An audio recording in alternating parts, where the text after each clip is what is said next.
Jefferies ये हो stock भरपूर एक्शन में आज यहाँ पर आई है। माफ कीजिए, जेफरीज की रिपोर्ट से बीएसई है भरपूर एक्शन में। बीएसई में आई आज तेज गिरावट आई है। देखते हैं क्या है खास वजह। हमारे साथ जुड़ रहे हैं आशीष चतुर्वेदी बताने के लिए। आशीष बताइए। सर, थोड़ा सा स्टॉक रिकवर भी किया है, ऑफलोज हुआ है स्टॉक में। दरअसल रिपोर्ट काफी खास है, जहां पर अगर आप देखें तो रेटिंग को डाउनग्रेड कर दिया। पहले होल्ड की रेटिंग थी, अब इसे घटाकर अंडर परफॉर्म की रेटिंग दी है। और दरअसल अगर आप बता रहे हैं कि ये रिपोर्ट में लिखा गया कि ऐसे सेबी की तरफ से जो एफएनओ के फ्रेमवर्क आए थे, इसके बाद से लगातार स्टॉक में बड़ी तेजी आई है। 100% से ज्यादा चल गया है, लेकिन मार्केट के डायनामिक्स फिलहाल इस तेजी को सपोर्ट नहीं कर रहे।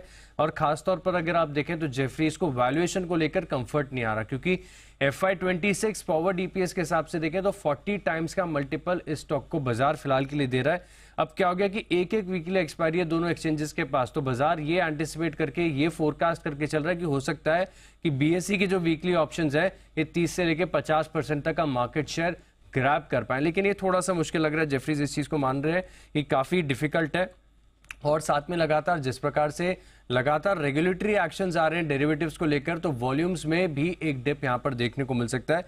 और इसी के चलते अगर आप देखें तो इनकी तरफ से जो टारगेट निकल कर आए हैं, 3 टारगेट हैं। तो बेस केस का टारगेट देखिए 3500 रुपए के करीब का है, बुल केस यानी 4800 रुपए, और बेयर केस में 3000 रुपए तक की डाउनसाइड ये एक्सपेक्ट करके चल रहे हैं। हालांकि स्टॉक आज गिरावट के बाद थोड़ा सा रिकवर भी हुआ है। 4800 बुल केस में, तो बुल मार्केट में तो है ही है। तो फिर तो ठीक है, फिर क्या दिक्कत की बात है, चिंता की बात नहीं है।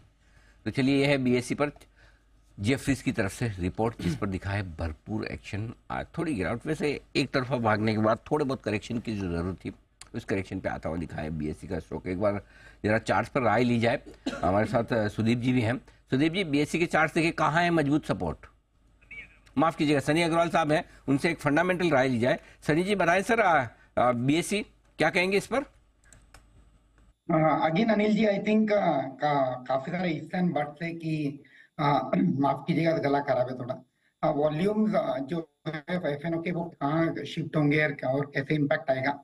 आई थिंक कल एंजल ने भी अपने कॉन कॉल में कहीं ना कहीं कहा था कि जो ओवरऑल इम्पैक्ट है 13 से 14% का रहेगा ओवरऑल वॉल्यूम पर।